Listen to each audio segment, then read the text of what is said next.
Anyone that's been to a sporting event, the atmosphere before a game, I think Game Time Decisions has that same exact atmosphere. This is our arena.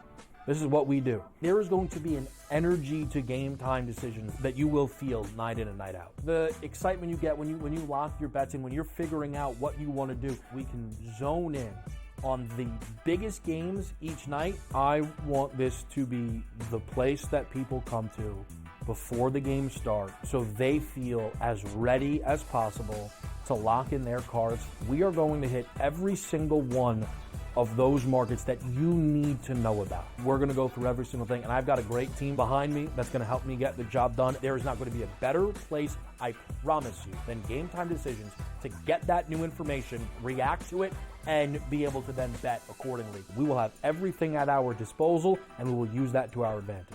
I'm Kevin Walsh. Tune into Game Time Decisions from 6 to 8 p.m. Eastern on SportsGrid. Jimmy Butler has spread his cancer all over the Heat, and he has ruined their season. I do believe they'll never recover from this disastrous guy that is, purged on them. I mean, he's ruined. Like, they don't matter anymore at all. Like, I watched them play last night. They sucked. Pharrell, Coast to Coast, only on SportsGrid. You know, they have a lot of hopes, and they thought last year they were turning the corner. Even early this year they start turning the corner a little, and then you lose 13 games in a row. Edmonton chipped away. Got a late goal, won the game 4-3. I felt like they dominated the third period. They moved the puck on that power play. It was an exceptional hockey game. It went over the total. Only on SportsGrid.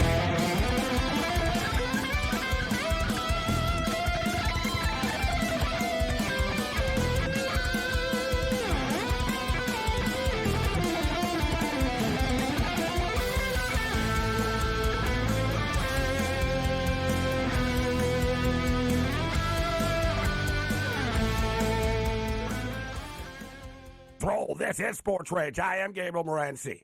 The Monday Night Meltdown has begun. The pimps, the players, the hustlers, the people that bust them, and everybody else in between. Let's do this thing. SportsGrid Radio and Television Network, Sirius XM, Channel 159. We've got a lot of college basketball to unpack. We got a big-time game going on right now with the Houston Cougars and Texas Tech. Big-time basketball. Very well played. Basketball game. North Carolina beat Florida State tonight. North Carolina have now won 4 straight games, and they're trying to get off the bubble line. As of right now, most people have them in the first 4 out. It'll take a lot for the Tar Heels not to be in the tournament. The Tar Heels will backdoor this thing. People like to be overly dramatic. That's what the media does. I tell you what, though, there's drama going on right now in Lincoln. I don't know if it's a good type of drama. like this game. Like, man, I thought Michigan had a problem the other night. We were on Friday night. I wasn't happy that Michigan, we were talking about Michigan's offense, and I said, man, they didn't score like the last 7 minutes of the game against Michigan State. And now this is even worse tonight against Nebraska. Michigan and Nebraska, man, this is like old school Big Ten, like 40s Big Ten basketball. It's 45-44 for Michigan.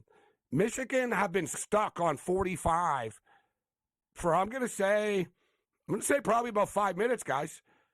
I remember it was like 35-35, 37-37, 38-38, 39-39. And it was just stone cold tied all the way through. And then Michigan took a 45-39 lead. Right? And it was like, oh, they got a 6-point lead with 5 minutes left now, 4.5, 5 minutes left. They're still at 45. And Nebraska have chipped away all the way up to 44 right now. Now, Michigan only scored, what did they score, 62 the other night? We all thought that was bad against Michigan State. This is even worse. Bad time of the year for the Michigan Wolverines to stop scoring points. On the plus side, Michigan is a very good defensive team. They are. And I say this as a diehard Michigan fan. I don't think we're the 12th best team in the country. I think they're ranked 12th. I don't think they're the 12th best team in the country, really.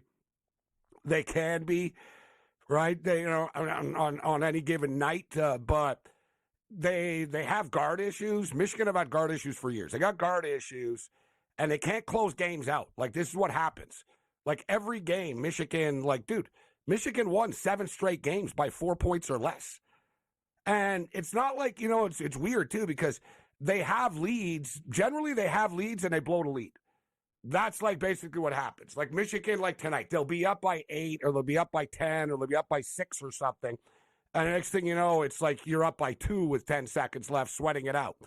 They're not very good closers, but they are a very good defensive team. They're hard to score on. And now their offense just sort of hit a wall over the last couple of games. But, hey, listen, life isn't easy in the Big Ten. It is what it is. So we'll keep our eye on this game. It's still 45-44. Michigan just hit a free throw, 46-44 right now. Man, the Oklahoma City Thunder are good, huh? These guys are like big favorites every night. And it's like, I don't want to lay that many points. And every night they just roll teams. They're up by 15 right now. There's 5 minutes left. They're laying 15.5 in game. Speaking of games coming up, though, we've got Charlotte and the Sacramento Kings. We talked about Charlotte last week when we actually took them against the Los Angeles Lakers. I didn't think they were going to win a game outright. But we took them plus the points. We talked about how Charlotte is actually a pretty good ATS team. They're 28-24 against the spread with a couple of pushes on the season.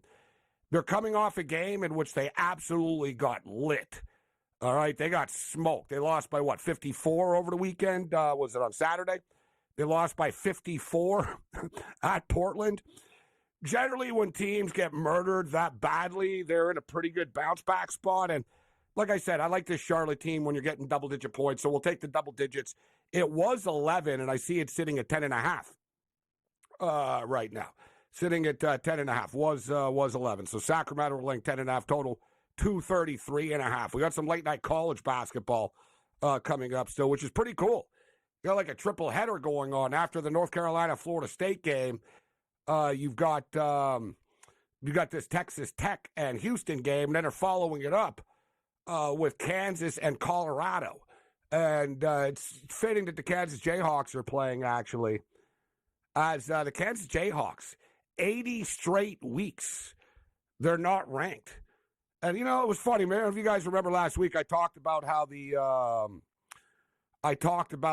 Washington Capitals. I said the Capitals didn't have one player in the 4 nations, and they either were snubbed by their national teams. It's not like, the Capitals had a ton of Canadian dudes on the team that could have been on Team Canada. It was Tom Wilson, right? And Logan Thompson, actually.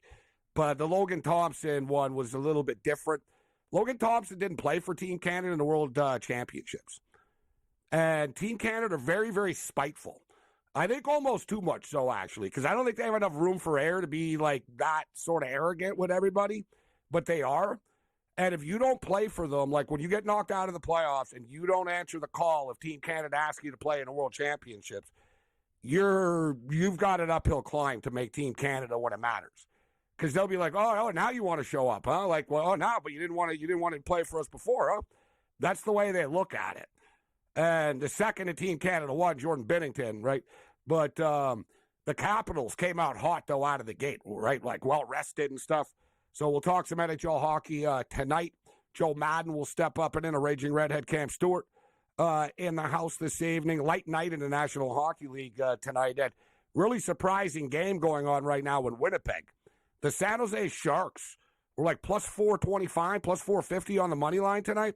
The Washington Jets were like minus 525, minus 550, depending on when you bet it.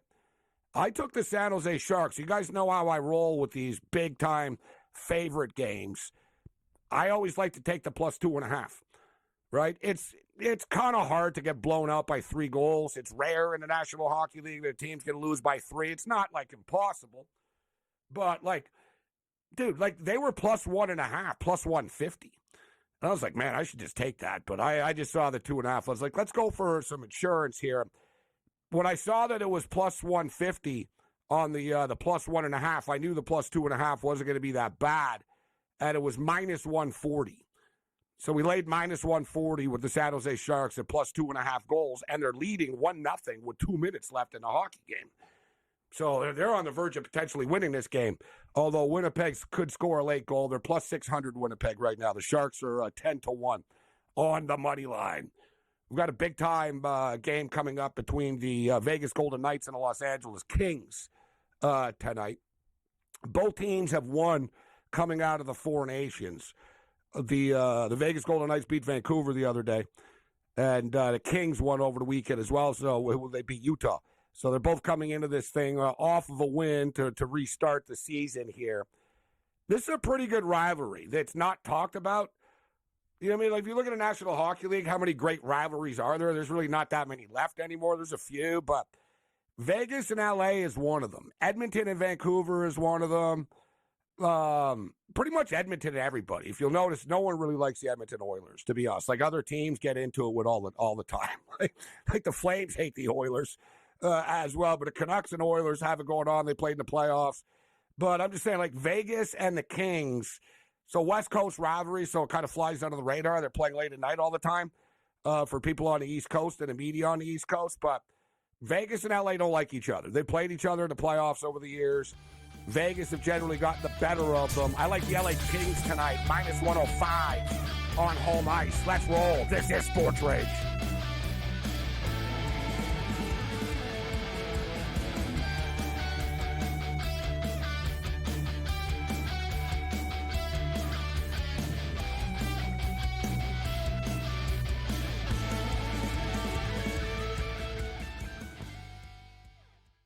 So my team didn't win this weekend, but I still did with this app that's taking over the game. Sports Millions Pick'em lets you make quick and easy predictions. Pick your favorite players, go higher or lower, and you can still win big even if your team loses. Plus, the multiplier is insane. With just a few picks, you can win big money. So get on it. They've got a welcome bonus to help you start off your winning streak.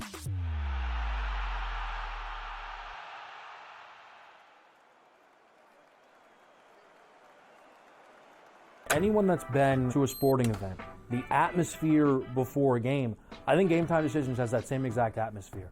This is our arena. This is what we do. There is going to be an energy to Game Time Decisions that you will feel night in and night out. The excitement you get when you lock your bets in, when you're figuring out what you want to do, we can zone in on the biggest games each night. I want this to be the place that people come to before the game starts so they feel as ready as possible to lock in their cards. We are going to hit every single one of those markets that you need to know about. We're going to go through every single thing, and I've got a great team behind me that's going to help me get the job done. There is not going to be a better place, I promise you, than Game Time Decisions to get that new information, react to it, and be able to then bet accordingly. We will have everything at our disposal, and we will use that to our advantage. I'm Kevin Walsh. Tune into Game Time Decisions from 6 to 8 p.m. Eastern on SportsGrid. The two guys that can do it all. Too much electricity this morning. This is a good time. We're having a lot of fun. I had to do a triple take. Ka-ching! Why? Because of parity. I didn't mean to offend. Yeah, it's not going to happen. Load management is a dirty word. Let him rip. You know what? Circumstances provide the results. What? How do you do this once? Oh, Donnie, you got such a good show there. A network that is booming. The Early Line, only on SportsGrid. Your gut says Miami is going to win, and you should take the over. Your gut also said your NFT selfies would only go up in value. They didn't.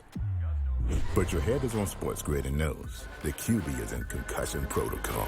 The backup has a 45 QBR against the zone coverage. The New York D has the most sacks in the league. So yeah, trust your head. It's smarter to be on SportsGrid.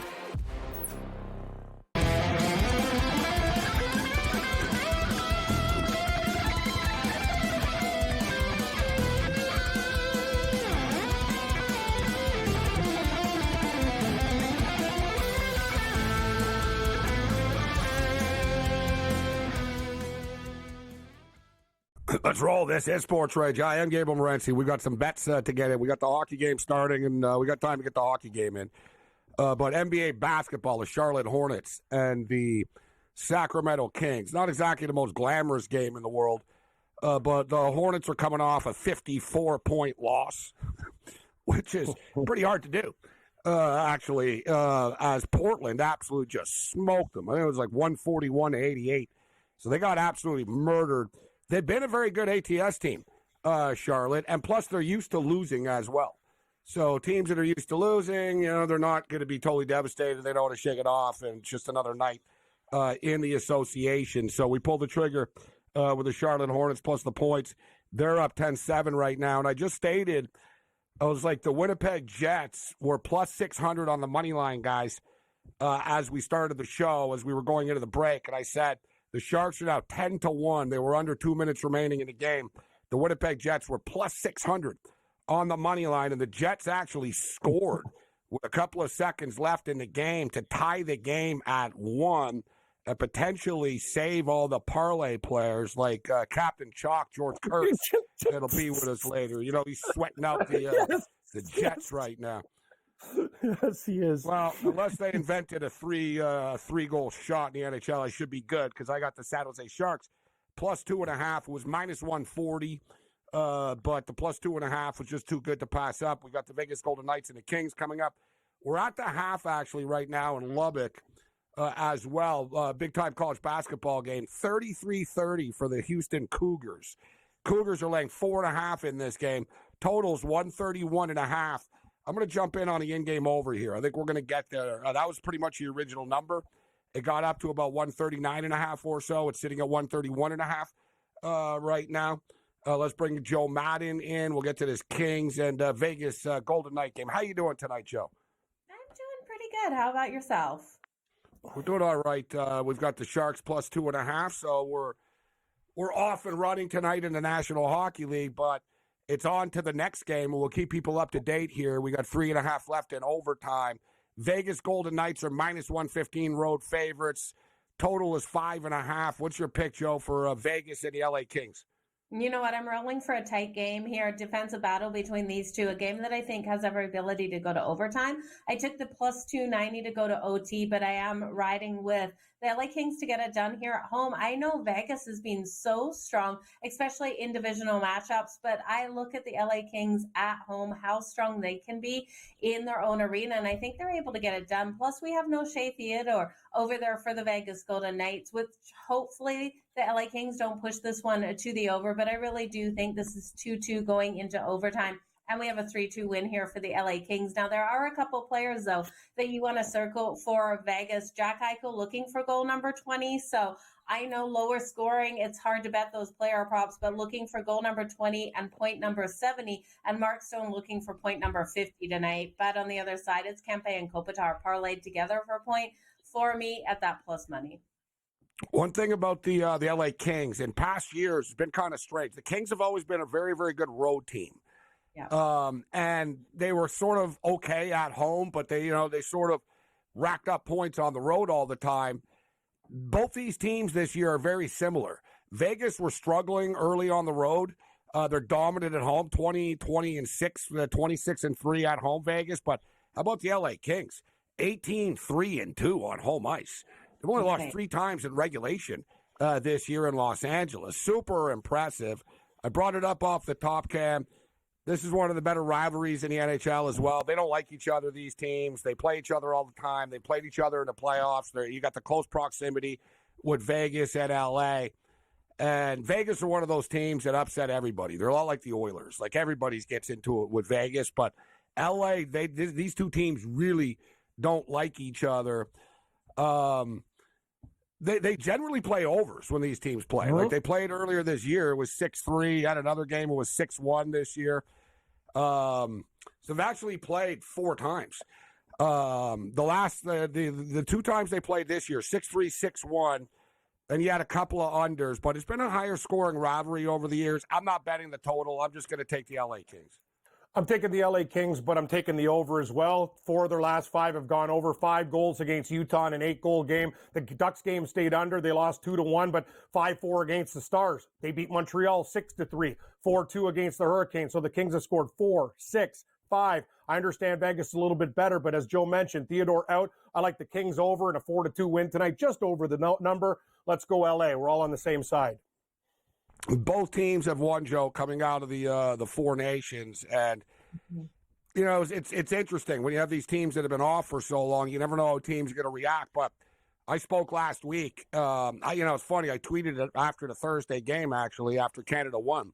I said, "Well, on to the NHL," and the Washington Capitals didn't have a single player in the Four Nations, right? So they're well rested. They're going to be upset about it as well, and sort of, let's show everybody wrong that they didn't think we were good enough to be in the Four Nations. And I know some of the Russian players were not allowed, but the fact is, still nobody else on the team made any of the rosters. So that's the type of stuff that'll motivate a team and sort of, bring a team together. And quite frankly, the Capitals have been a surprise team all year this year. They've been really good, and they're kind of just getting better right now. Like, even I thought, all right, Ovechkin's going to get the Gretzky record, but it won't be this clean.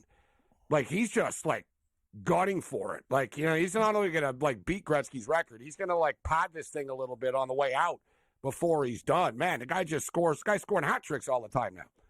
Yeah, it's unbelievable what he's been able to do out there on the ice. And tomorrow he will face the Calgary Flames. And the Calgary Flames on the road, we know how weak that kill is. We know how weak the defense has been out there on the road. So I wouldn't be shocked to see Ovi score tomorrow night. He will be on his home ice. His anytime goal, though, the books are caught up. You're going to have to lay the juice. But if you look at 2+ goals, you're going to get that at plus 550. Can he get it? Now, that's going to be dependent on the goaltending. I really do think if it's Dan Vladar, you look at Ovi for the 2+ goals because of the empty netter at the end of this game.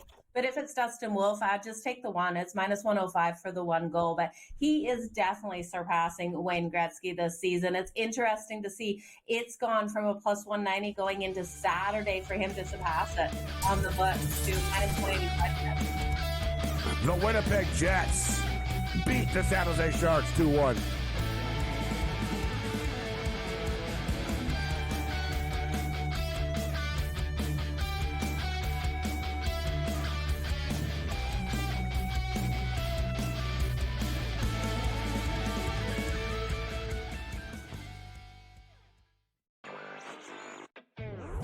I guess this is the battle for second place in the NBA's MVP. It's been Shai Gilgeous-Alexander. He was minus 250 a couple months ago. Then last month it was 3-1. He's now up to minus 440 here. Voter fatigue is a real thing, but there is a chance for him to maybe go on a hot tear, go on a stretch that maybe opens the conversation back up a little bit. I wouldn't say Shai's completely out of the woods just yet. Newswire, only on SportsGrid. You watch playoff games. The playoffs are all that matter. The league's got an issue. They just don't want to admit it. They brag about how huge they are, how global they are. Ratings are through the roof. Profits are through the roof. I mean, between the NBA and NHL lying about their ratings and the money they make, I'm sick and tired of it. Pharrell, coast to coast, only on SportsGrid. There is going to be an energy to game time decisions that you will feel night in and night out. We're going to go through every single thing, and I've got a great team behind me that's going to help me get the job done. I want this to be the place that people come to. We are going to hit every single one of those markets that you need to know about. There is not going to be a better place, I promise you, than Game Time Decisions. We will have everything at our disposal, and we will use that to our advantage. I'm Kevin Walsh. Tune into Game Time Decisions from 6 to 8 p.m. Eastern on SportsGrid. I talked about AZ Fudd a lot, folks, and said when she got back from that knee injury, remember, it's the second ACL tear she's had in her career, that she was going to be a difference maker. UConn is plus 330. They're not going to get challenged again in the Big East until they come out of conference play in a conference tournament. I still like them at plus 330 to win a national championship. Betting above the rim, only on SportsGrid.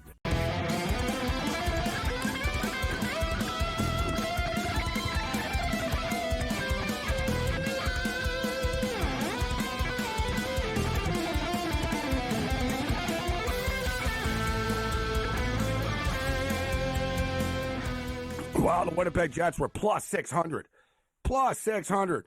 to come back, and they did. They win the game in overtime, 2-1 over the San Jose Sharks. Heartbreaker for anybody that took the Sharks on the money line, but it's a cold world. We got the LA Kings coming up, hosting the Las Vegas Golden Knights. We were just talking about Ovechkin, and somebody tweeted me, Joe. I was out at a concert on Saturday night, and somebody tweeted me, thanks to FanDuel for giving me a plus 220 that Ovechkin's going to break the record this year. Like, this guy's on a torrid pace right now. What does he need, 13 right now after this weekend? So he's getting pretty close. I would say he's going to get there, right? And, you know, the thing about the Capitals is, for a little while, like, they weren't that good, right? And it sort of became just, wow, let's let Ovechkin just get this record and we'll deal with our team after this. But they didn't really do that. It was kind of like, you know what? Let's just not waste this. Let's try to get good again. And they brought in the right vets. They got lightning in a bottle, obviously, with their goalie. But they made a lot of nice moves in the offseason, just these sort of solid moves that built the team into a contender. And they seem to be having fun chasing the thing with Ovechkin. Speaking of, like, contenders and stuff, all this, like, you know, Ovechkin, he's just finally getting over his hangover, Cam and Joe, of winning that Stanley Cup. You're right. Took like 4 years. Now he's sober again. It's almost like, you know, maybe let's do this again. Like, you know what I mean? He's probably thinking, yeah, you know, it'd be a good party if we could win again. Huh? Like, it seems like this is the first time he cares again. Before it was like, yeah, whatever. We won the cup. I don't care, bro. I won the cup and I'm going to break Gretzky's record. Now he seems to want to win again. Like, he's I want to win, you know? I've been watching more Capitals games, Gabe, and he looks great. You're absolutely right. He's like that guy that, you know, you're first off the stuff. It's like, ooh, yeah, you know, I used to party and stuff. And he's like, you kind of get through that point. But that's the whole thing. I think he's really committed to work. I saw a nice picture, too, with McDavid and his kids. He's playing for his kids. He seems to be in a really good headspace. Like, when you're watching him, he's less. Like, remember before Ovechkin could be, like, real nitpicky with people and stuff? It's just, he seems like a different guy. He's very happy where he stands. And his players are playing for him. Excellent point by both of you, too. And Joe and you brought it up. At the end of games, they always look to feed him. That's why that record is so real, because he's the guy who gets the garbage empty net goals, and they want to feed him knowing with the record. And the Capitals are taking it upon themselves, saying, Ovechkin, you and Gretzky, we got you, bro. They're playing like a family, so a very dangerous team. Unfortunately, we missed that big window, Gabe, where we could have got these guys at 15-1. They're like plus 650 in the Eastern Conference now. That's the whole problem. We missed the boat with Washington. The number's not great, but, man, they're a very dangerous hockey team. And as Joe stated, they're hosting the Calgary Flames tomorrow. They're minus 200 favorites. The Flames are plus 165. Ducks are in Buffalo. Buffalo had a big game, right? We saw our boy Fred went to the game, and he actually saw one of the Sabres' few home wins. He picked a good day to actually be there. Carolina, Montreal. Carolina are minus 210 favorites. Habs are plus 175. Dallas Stars are in Columbus. Columbus have been a massive surprise team this year as well. We talked about the Capitals being a big surprise. Got to tip your cap to the Jackets. They just have a bunch of good players on their team that no one really thought. I mean, it was going to be as good. Like, no one thought Rowinski was going to be like this. Dallas Stars, minus 180 favorites in Columbus. Pittsburgh and Philadelphia tomorrow. Toronto's in Boston, Joe. Edmonton and Tampa. Rangers, Islanders. Got a full slate of games tomorrow. Panthers, Preds. Kraken, Blues, and the Blackhawks in Utah. Before we get you out of here, what do you like tomorrow in the NHL? We got about 2 minutes. Yeah, some really interesting matchups out there on the ice. When we look at Toronto versus Boston, Toronto finally able to get that win in their last game versus Chicago, which we know has been so hard for them to do. Looking here with them facing Boston, I do think Boston has the upper hand. I know it's going to be, you know, Austin Matthews, Mitch Marner against Brad Marchand, where Austin Matthews really struggled in overtime for Team USA. He was trying to get those goals. He's going to look to come out nice and strong, but I think Boston gets it done at the end of the day. These teams trend to those lower scoring ones, and the Leafs in Boston, it's never been pretty. 2-7 in their last 9 meetings in Boston, so I can't roll with them there. I do think you continue to look at the Columbus Blue Jackets at home. With Columbus at home, this offense has been so phenomenally hot. Who are they playing again? I know you mentioned them. Actually, Dallas. Dallas. They're going to get the win over Dallas. I love what Columbus is bringing to the table at home. Maybe look at their team total. It's probably a 3.5. I'll take it to the over. Yeah, Columbus are plus 150 right now. Joe Madden in the house with us. Joe, great stuff. Thanks for joining us. Good luck. Enjoy the hockey game tonight. We'll speak to you next week. Dave Delano's going to step up in the next. We'll take a look at the college basketball cards. We still have a game to tip off still tonight, too, with Kansas and Colorado.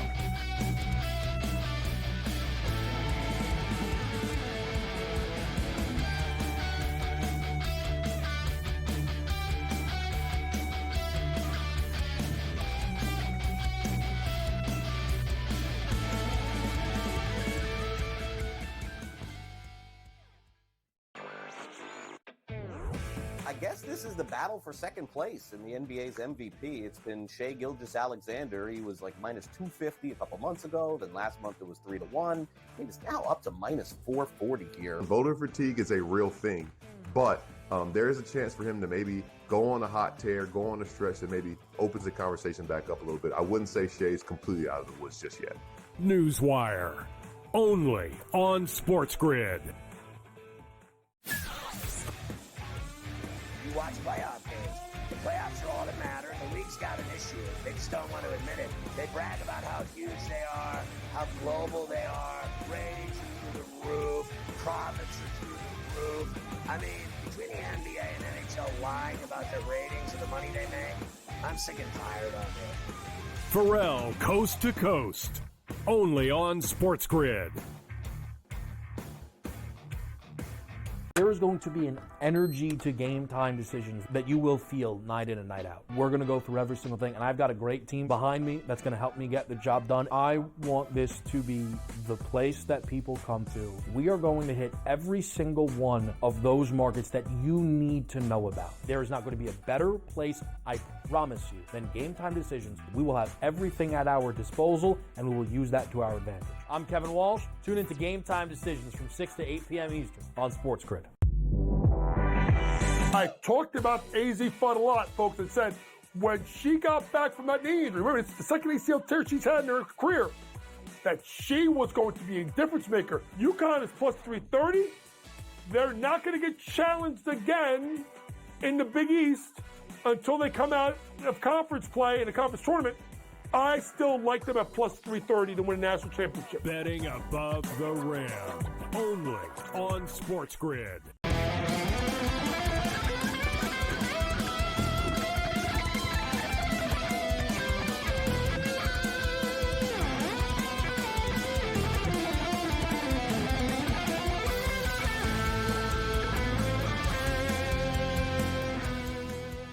This is SportsRage, the Monday Night Meltdown, SportsGrid Radio and Television Network. And people often talk about the Houston Cougars and, they can't score enough, and that'll always be their downfall in the NCAA tournament. To put in context, it's 44-41 in this basketball game with like 15 minutes left. Nebraska and Michigan had the same score with 2 minutes left of the game tonight. So I think Houston are actually better offensively than people realize. Man, they're just such a good team. We see them close these games out on the road all the time. They're up 44-41 right now on Texas Tech, who are a really good team. Tech are getting 4.5 in-game right now, plus 165 on the money line. In-game total is currently 135.5. Let's bring in hitthepick.com's Dave Delano, Get Sports Strong on X. Dave, good to see you. How you doing tonight? I'm doing great. Good to see you guys. How about you? All right, let's rock, Dave. We got late-night college basketball tonight. We still have the Kansas and Colorado game coming up still. But what about this one with the Cougars and the Red Raiders? Yeah, I'm watching it right now. I don't have any wagers on this one. Kind of like you said, not one that I really wanted to get involved in. I liked Houston to win before, but even if you're into live betting, this one is kind of played out exactly the way the line has been before. Even at 4.5, I mean, right now Houston's up 3. I can see this coming down to the last 2 possessions. That's right where the line is. If you're definitely thirsty to bet on this one, I would take Houston with that 4.5. But with that number, I don't see enough value for me personally to get involved. But I do think the Cougars are going to pull it out. Listen, a lot of people often dismiss the Cougars' national championship chances because, they don't think they can score enough. Well, people said that about Virginia, too, and then Virginia ended up winning the championship. But Houston are better offensive than people realize, right? This isn't a Houston team that struggles to get to 55 or anything. This team can score. I think they're dangerous. I think they're going to get to the Final Four, and, we'll see who they match up with. I'd be surprised if they got knocked off in the first 4 games. They get through the first weekend, then I don't think they get knocked off in the Sweet 16, and then, it's going to get tough. There's going to be good teams in the Elite 8, but I think Houston are going to get to the Final Four, and then we'll see what happens once again. But I'm not going to dismiss them because I almost just don't want to not be on them when they finally get to the title game here. Yeah, I mean, the way that they're playing, if they put themselves in a position to get that number one seed, meaning that they more than likely wouldn't have to play, Duke on the road there or avoid, Auburn, maybe even avoid Alabama on the way there. They match up pretty well against most of the other teams in the country. There's some other intriguing teams I'd like to see I them like play them against, against Bama. I like their matchup against Bama. I like the defense. Bama just shoot, right? I like that matchup. I think they would have Auburn and Houston would be a freaking battle. But Auburn are legit the real deal, man. Like Auburn just have it all. Auburn can win a defensive game. They can win a track meet. They got a bunch of big dudes and thick bodies on that team. Auburn are they're a legit team, that team. One thing I love about Alabama, you see so much overcoaching right now in college basketball, and Oates really lets them play. Even at the end of that game against Kentucky, 99% of the teams in the country with a lead of more than 7 points, 2 minutes left, are going to slow it down. They're still, throwing it down the court. They're still launching threes.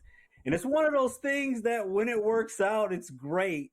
It's either going to, be great for them or lead to their downfall. When you're hitting them, it's great. But you can see playing a team against Houston, if they miss some of those shots, everyone will be second guessing them. But they seem to be true to who they are.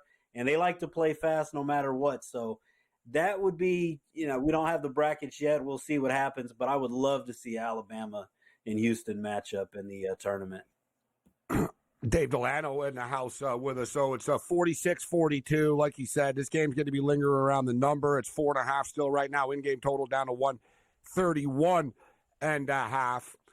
And we've got Colorado and Kansas coming up. And listen, Kansas have been in the news quite a bit over the last, couple of weeks because they've been underachieving. People, they're not that good. And then there was the story about how Bill Self, was considering maybe going to Oklahoma State.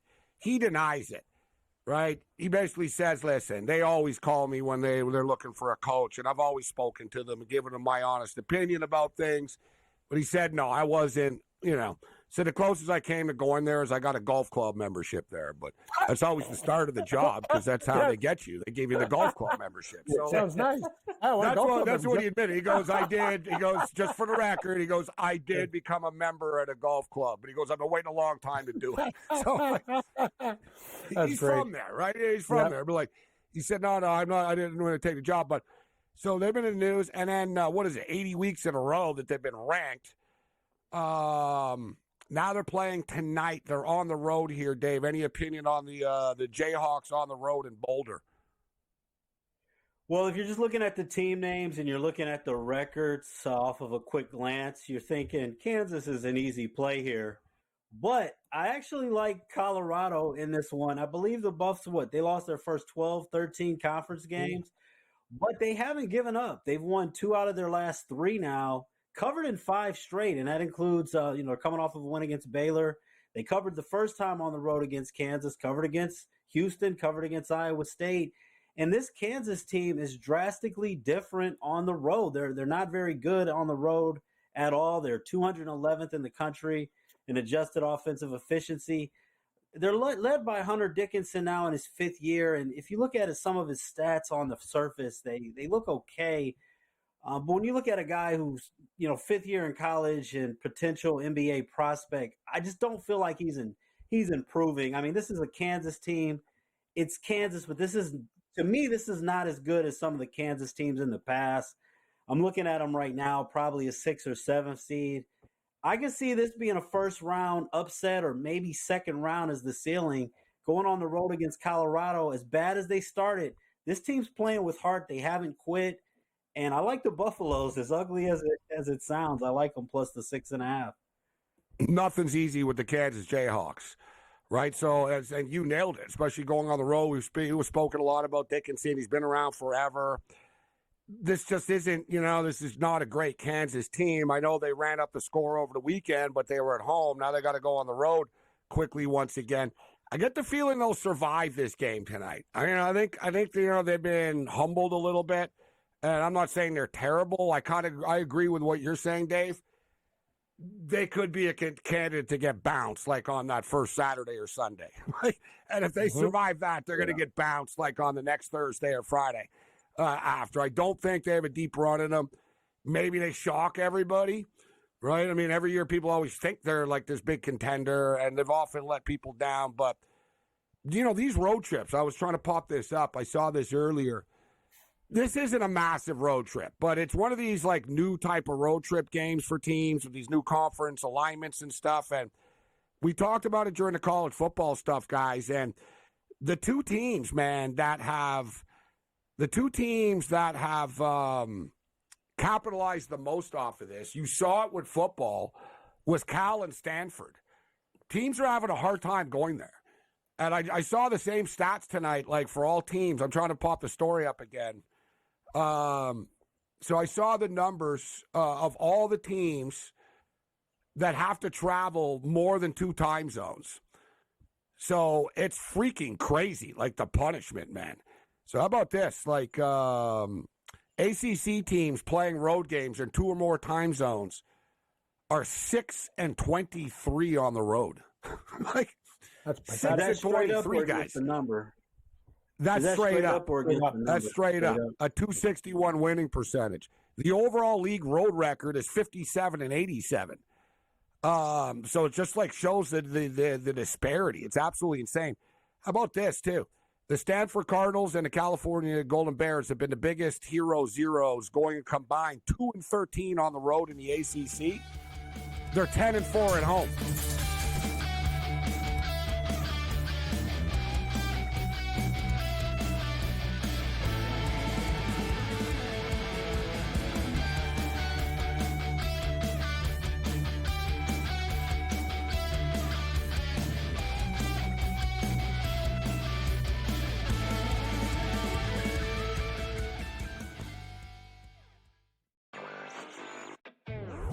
I guess this is the battle for second place in the NBA's MVP. It's been Shai Gilgeous-Alexander. He was like minus 250 a couple months ago. Then last month it was 3-1.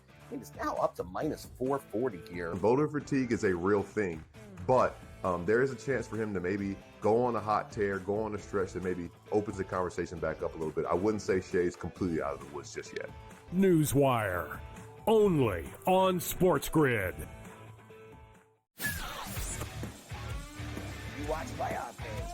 The playoffs are all that matter. The league's got an issue. They just don't want to admit it. They brag about how huge they are, how global they are. Ratings are through the roof. Profits are through the roof. I mean, between the NBA and NHL lying about their ratings and the money they make, I'm sick and tired of it. Pharrell, Coast to Coast, only on SportsGrid. There is going to be an energy to game time decisions that you will feel night in and night out. We're going to go through every single thing, and I've got a great team behind me that's going to help me get the job done. I want this to be the place that people come to. We are going to hit every single one of those markets that you need to know about. There is not going to be a better place, I promise you, than Game Time Decisions. We will have everything at our disposal, and we will use that to our advantage. I'm Kevin Walsh. Tune into Game Time Decisions from 6 to 8 p.m. Eastern on SportsGrid. I talked about AZ Fudd a lot, folks, and said when she got back from that knee injury, remember, it's the second ACL tear she's had in her career, that she was going to be a difference maker. UConn is plus 330. They're not going to get challenged again in the Big East until they come out of conference play in the conference tournament. I still like them at plus 330 to win a national championship. Betting above the rim, only on SportsGrid.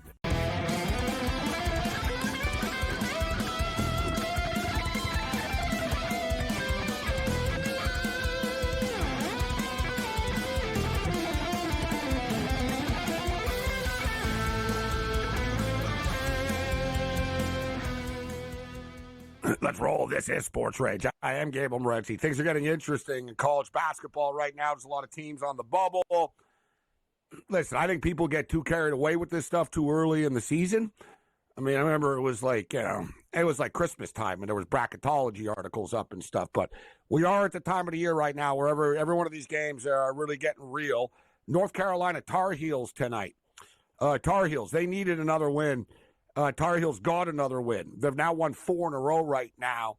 And I said this earlier, Dave Delano, Cam Stewart in the house with us. people were, North Carolina, first 4 out and all this. This is one of the biggest blue bloods in the business. That does matter. Their problem is their quad one stuff, right? And I hate these new terms. There's so many of them now. But like the quad one, they're literally 1 in 10, right? That's not good, right? Like you're 1 in 10 against good teams. You got a problem. But at the same point in time, you're 18-11 right now. I saw their overall net rating was like 40th. They just got to keep on winning games. I think they're going to get in. They're going to be they're not going to have a great seed or anything like that. But Nebraska hurt themselves here tonight. Right now, and you're in Texas, Dave, so I'll ask you, like the first 4 out that Jerry Palm had, and Lenardi did too, was North Carolina out, Arkansas in. The Texas Longhorns are part of that first 4 out right now. Boise State first 4 out, and Georgia first 4 out, as Georgia is stumbling right now. What do you think about this bubble watch this week? Any teams that you have your eye on that you want to fade or bet on? Well, one team, I know you mentioned the teams out, but I've also seen on a lot of these lists Ohio State as one of the Final 4 in, if that's still correct. And I don't really understand that. I know that they had some quality wins over, but right now, if I'm a team, I'd rather play Ohio State than play against Arkansas or against Texas or maybe even against Boise State on a neutral floor. So Arkansas is a team that I think is going to get in there. And North Carolina, I've got to look at the rest of their schedule. I know it's so many things that you can look at with a lot of these teams, but I'm thinking that this game against Duke coming up is going to be big for them. They can really control their own destiny. But there's definitely room for somebody else to get in because I keep seeing the Buckeyes as one of the Final 4 in, and this team is doing everything to play its way out, and they're just not a good team right now. So I think that there's definitely room for somebody else to move in there. Guys, I'd say the same for Texas, Gabe, to your point. They didn't just lose. South Carolina's dead last in the SEC, and they slapped Texas around. And if you look at Texas recently, like they're one of those teams, you talk about a blue blood program that's always there, but they've been very unimpressive. Like they're not a good Texas team, like one of their worst teams. And South Carolina actually embarrassed them at home. It was like game wasn't even close. They murdered them. Oh, they're definitely on the bubble for real. South Carolina's only win. In the SEC, that's South Carolina's only win. That's right. I don't know if you guys remember, I brought this up. I don't know, I think it was with you, Dan. I think it was like last week. And I said, keep your eye. I said, don't dismiss Indiana, right? With Woodson on the way out. The players like him. And they were struggling earlier in the year, and Indiana sort of panicked and basically said, all right, listen, like he kind of knew they're going to fire me unless I just basically kind of say, all right, I'm going to step aside. And he's going to get another job somewhere else. But this could turn into it. And I brought it up. I said, every year, guys, almost every year, this happens all the time, right? I remember it was one of the lower tier schools once fired the coach who was there forever, and he actually went pretty deep. Like they went on a nice run. This happens often. The coach is leaving. He's got nothing to lose. The kids like him, and they sort of catch lightning in a bottle. And if you look at Indiana, they're one of these teams. I agree with you, Dave, as far as Ohio State. I'm surprised to see that, and I think they're definitely on the out right now bubble. But Indiana are sort of in that North Carolina range, bro. Like, yeah, Indiana haven't had the best of years, but they've also got some pretty impressive wins, man.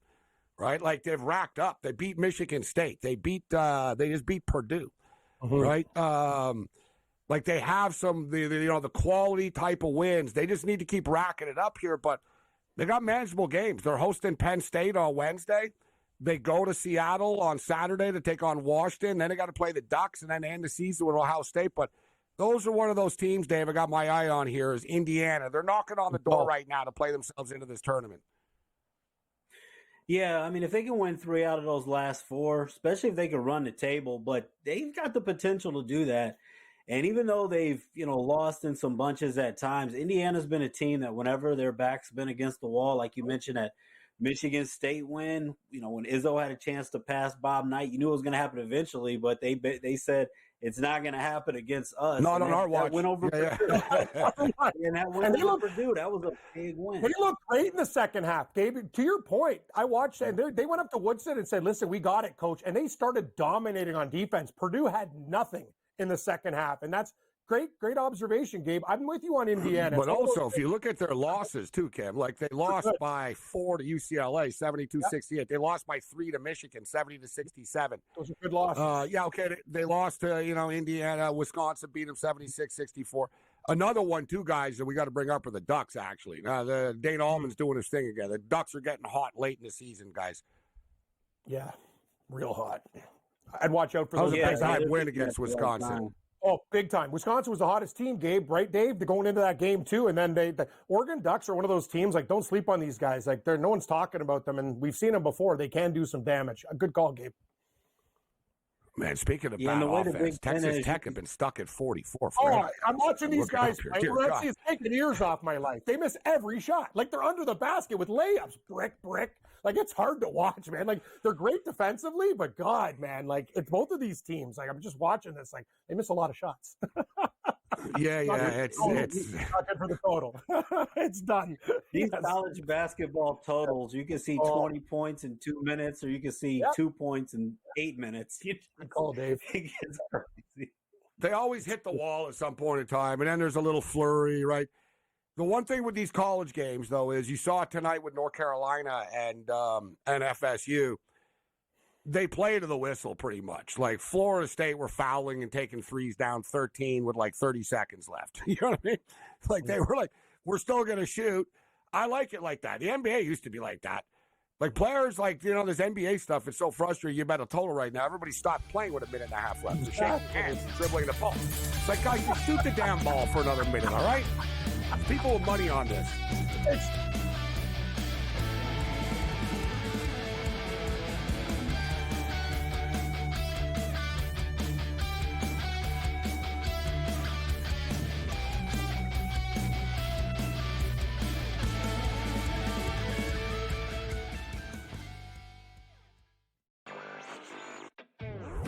I guess this is the battle for second place in the NBA's MVP. It's been Shai Gilgeous-Alexander. He was like minus 250 a couple months ago. Then last month it was 3-1.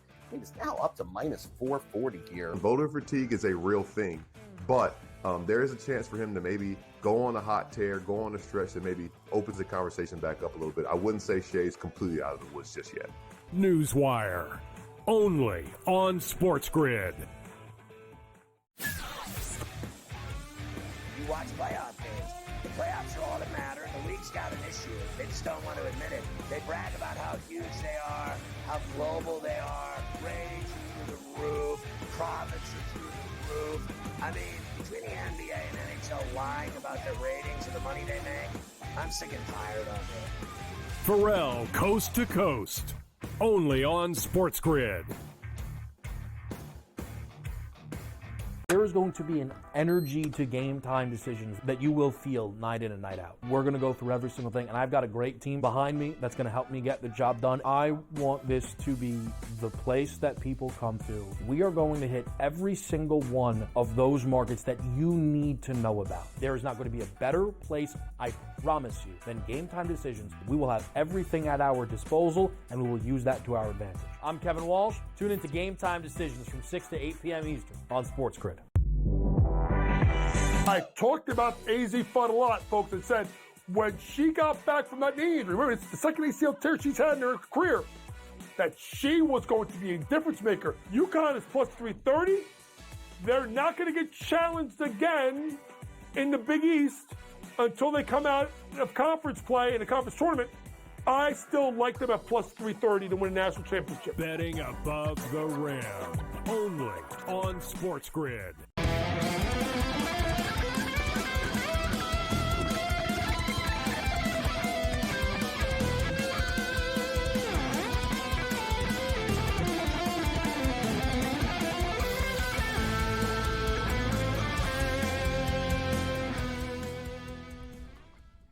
Well, I guess the Portland Trailblazers aren't playing around. Coming off that 54-point win, they're rolling on Utah. They're up by 6 right now, and I guess the Charlotte Hornets just like losing. Maybe we got to back off Hornet games. Listen, I didn't take them the other night. I took them against the Lakers last week, so I sat. They're coming off a 54-point loss. I figured right now is a good time to jump back in on them. They're down by 13.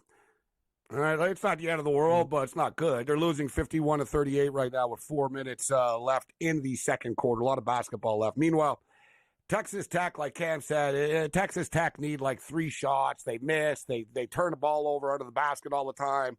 Houston are good defensively, but Texas Tech are showing their offensive challenge and their difficulties right now. They're stuck on 47 points. In-game totals 127.5 right now. Houston are now laying 5.5. Dave Delano in the house with us, and he's rolling the dice with the Colorado Buffaloes plus the points tonight against the Kansas Jayhawks. And I agree. I think it's going to be a close game. I can see Kansas surviving, but you got to win by 7 to win the bet. You're getting 6.5 points. Totals up to 145 right now. Dave, before we get you out of here, anything tomorrow night, college basketball you're taking a look at already? Yeah, a few things taking a look at. If we're looking at college basketball, I haven't made any final decisions, but a couple of dogs here, a little intriguing. New Mexico plus 2.5 against San Diego State. I like New Mexico's ceiling offensively. San Diego State, they're balanced, but not as good as some of these past San Diego State teams. They rely on their defense. New Mexico, the best team in the conference. So even though it's tough playing on the road, I like New Mexico a bit in there. And I haven't pulled the trigger on that Santa Clara Gonzaga game, but Zags, they're coming off of that loss against St. Mary's. A lot of people thought it was going to be a bounce-back spot. They're a 6.5-point favorite on the road. Now, they lost at home to Santa Clara earlier this season, and this is a team, Santa Clara, playing well. So a little bit of a lean against the Zags in that spot for me for looking at the college basketball. Those are two that have my eye. Mississippi State, Alabama, a little bit leaning on the over just because, with Alabama, the 169.5 doesn't seem that high. And some NBA games as well looking at. I don't know if we want to get into the NBA yet or not, or you just want me to just keep on rolling. NBA's fine. Bring it on. Yeah, hard to go against the Cavs right now. I mean, the Magic haven't played the best competition in the second half of the season early on. 5.5. Cleveland just firing on all cylinders. Even with some injuries here and there. And big game, I mean, Lakers and the Mavericks, 7.5 points. Don't always want to lay it. I mean, you mentioned the Lakers, they've been inconsistent a little bit. Lost that game right off the break to the Hornets. But in big moments, I think that this is a good Hollywood spot. I think Luka's going to come out fired up. I know the game's not in Dallas, it's in L.A., but I like the Lakers minus 7.5 tomorrow, too, in the NBA. I wonder if Luka will pull a Kyle Kuzma. Did you guys see that? Kyle Kuzma got traded. He was on Washington for like the last numerous years, right? So he's on Milwaukee. He's playing against Washington, and Washington blocked the shot. And 2 Washington Wizards high-five each other under the basket, and Kuzma went up and joined the celebration. And he literally said after, he goes, it was just an instant reaction. He goes, I've been playing with him for years. That's crazy. That's the best. That shows you, wow. Like he went over. They were kind of looked at him. The dudes on Washington, it was SARS. Like a reflex. Like, bro, yeah, he was like, what are you doing, bro? Like, you're not on our team. And that's amazing. Kuzma's like, oh, man. That's so good. That's awesome. It's too good. Yeah, it's too good. He just basically said it threw him off. It threw him off. So yeah, that's some great stuff. You know what? You're right, Dave. Too. I like the fact that it's not in Dallas. If the game's in Dallas, it's a pretty quick turnaround. It would have been pretty emotional and all that, and maybe he doesn't go off for 34 or 35 here. But Lakers coming off that big win. It's all about building chemistry for the Lakers. Listen, the Lakers are a fun team. They can be dangerous in the playoffs, but I just don't think that they're NBA Finals, good. I think these young teams are just better than they are, right? Like Oklahoma City, man.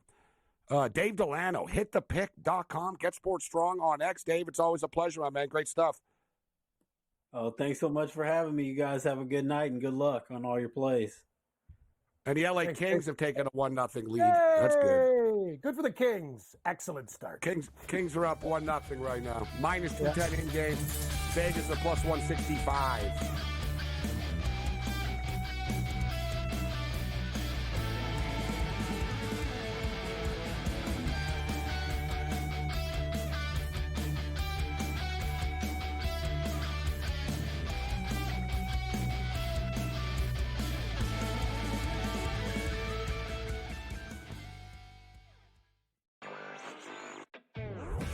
guess this is the battle for second place in the NBA's MVP. It's been Shai Gilgeous-Alexander. He was like minus 250 a couple months ago. Then last month it was 3-1. He's now up to minus 440 here. Voter fatigue is a real thing, but there is a chance for him to maybe go on a hot tear, go on a stretch that maybe opens the conversation back up a little bit. I wouldn't say Shai's completely out of the woods just yet. Newswire, only on SportsGrid. You watch playoff games. The playoffs are all that matter. The league's got an issue. They just don't want to admit it. They brag about how huge they are, how global they are. Ratings are through the roof. Profits are through the roof. I mean, between the NBA and NHL lying about their ratings and the money they make, I'm sick and tired of it. Pharrell, Coast to Coast, only on SportsGrid. There is going to be an energy to game time decisions that you will feel night in and night out. We're going to go through every single thing, and I've got a great team behind me that's going to help me get the job done. I want this to be the place that people come to. We are going to hit every single one of those markets that you need to know about. There is not going to be a better place, I promise you, than Game Time Decisions. We will have everything at our disposal, and we will use that to our advantage. I'm Kevin Walsh. Tune into Game Time Decisions from 6 to 8 p.m. Eastern on SportsGrid. I talked about AZ Fun a lot, folks, and said when she got back from that knee injury, remember, it's the second ACL tear she's had in her career, that she was going to be a difference maker. UConn is plus 330. They're not going to get challenged again in the Big East until they come out of conference play in a conference tournament. I still like them at plus 330 to win a national championship. Betting above the rim, only on SportsGrid.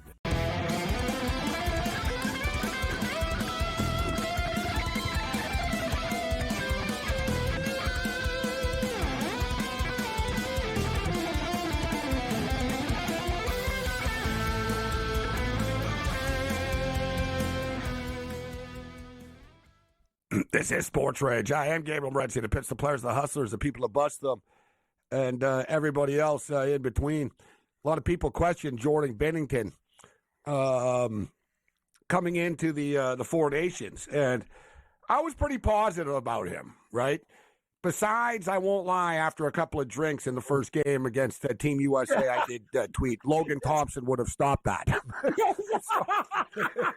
I'm guilty too. So, I'm not imperfect. Like, you know what I mean? Like, I was like, Logan Thompson probably would have stopped that, you know? Like, yeah, exactly. I also had his back. I mean, I even tweeted out before the game. I said, everyone, I know you're worried about Bennington. I said, he'll be fine. Don't worry.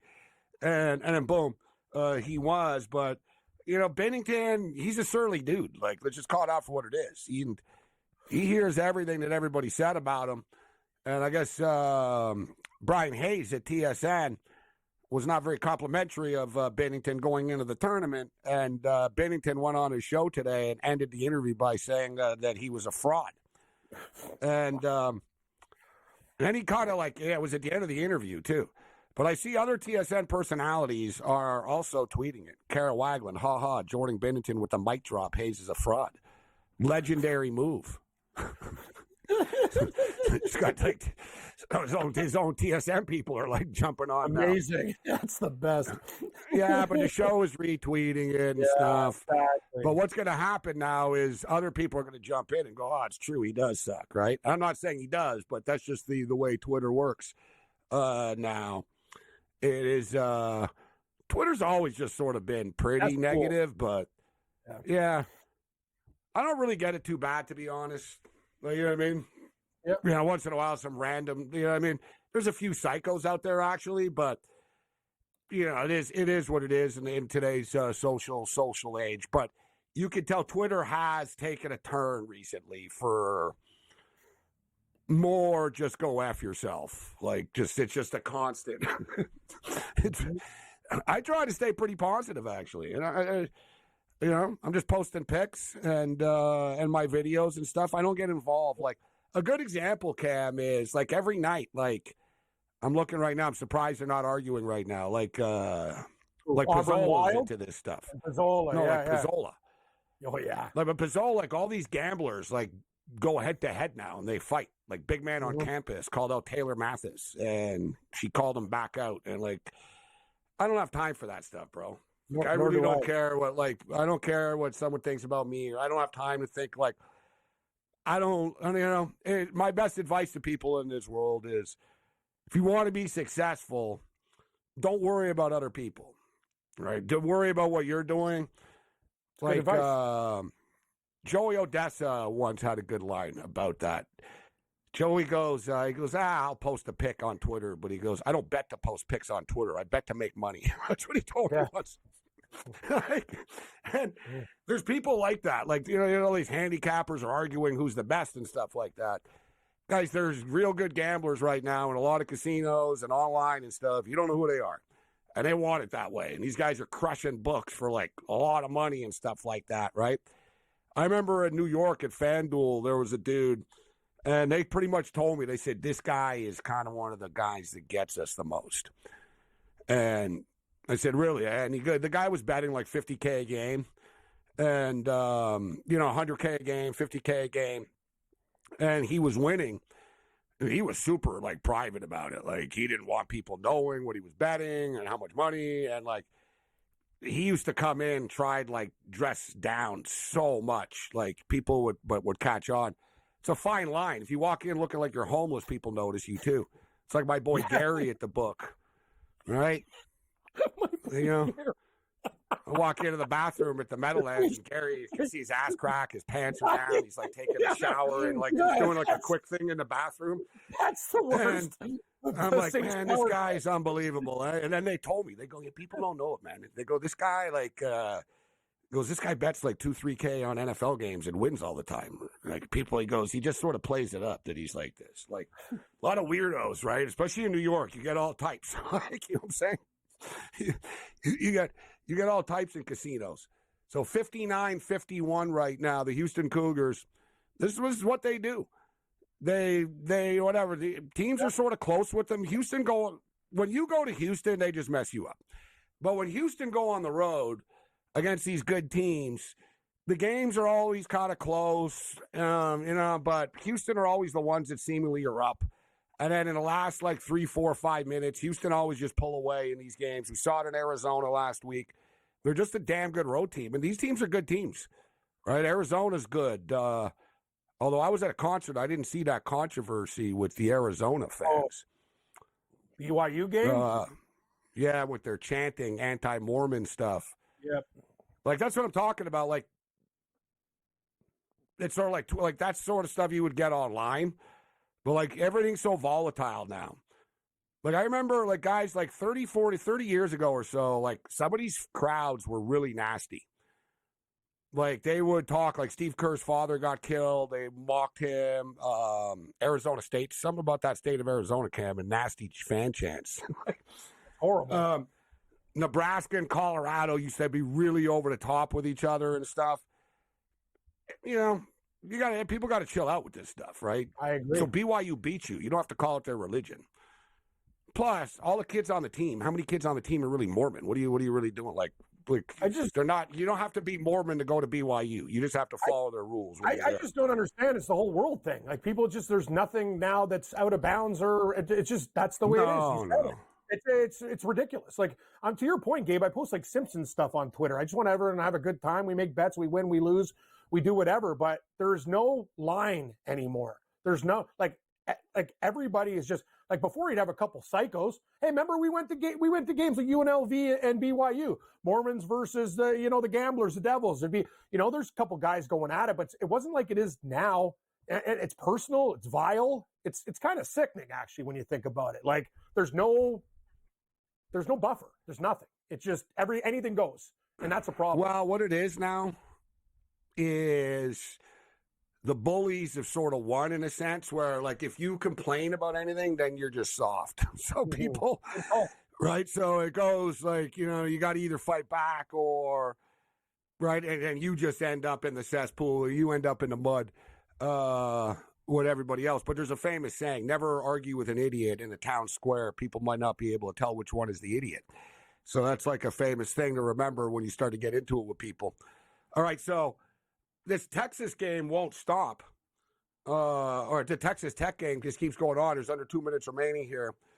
But the Colorado game's already started, even though it's on TV following on the same network on ESPN here. So it should be noted that Texas and Colorado and Kansas have begun right now.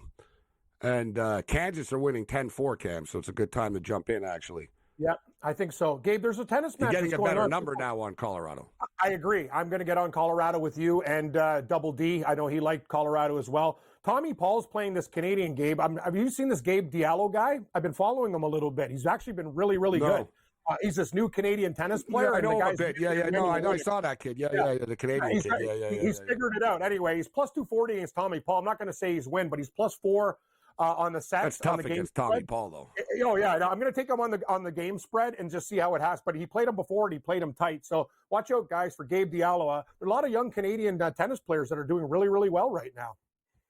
I saw Canada won like this, the ice dancing world championships or something over the USA over the weekend. I'm thinking, really, I just keep winning. Now you want to step it up again now and bet against Tommy Paul.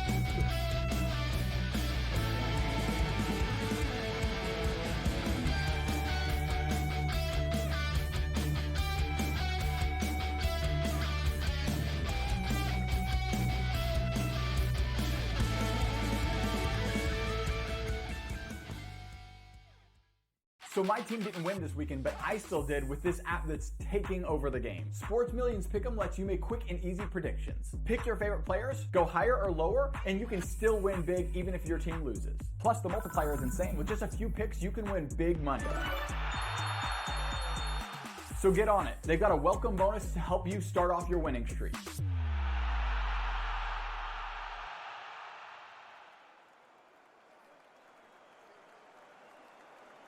Anyone that's been to a sporting event, the atmosphere before a game, I think Game Time Decisions has that same exact atmosphere. This is our arena. This is what we do. There is going to be an energy to Game Time Decisions that you will feel night in and night out. The excitement you get when you lock your bets in, when you're figuring out what you want to do, we can zone in on the biggest games each night. I want this to be the place that people come to before the games start so they feel as ready as possible to lock in their cards. We are going to hit every single one of those markets that you need to know about. We're going to go through every single thing, and I've got a great team behind me that's going to help me get the job done. There is not going to be a better place, I promise you, than Game Time Decisions to get that new information, react to it, and be able to then bet accordingly. We will have everything at our disposal, and we will use that to our advantage. I'm Kevin Walsh. Tune into Game Time Decisions from 6 to 8 p.m. Eastern on SportsGrid. The two guys that can do it all. Too much electricity this morning. This is a good time. We're having a lot of fun. I had to do a triple take. Ka-ching! Why? Because of parity. I didn't mean to offend. Yeah, it's not going to happen. Load management is a dirty word. Let him rip. You know what? Circumstances provide the results. What? How do you do this one? Oh, Donnie, you got such a good show there. A network that is booming. The Early Line, only on SportsGrid. Your gut says Miami is going to win, and you should take the over. Your gut also said your NFT selfies would only go up in value. They didn't. But your head is on SportsGrid and knows the QB is in concussion protocol. The backup has a 45 QBR against the zone coverage. The New York D has the most sacks in the league. So yeah, trust your head. It's smarter to be on SportsGrid.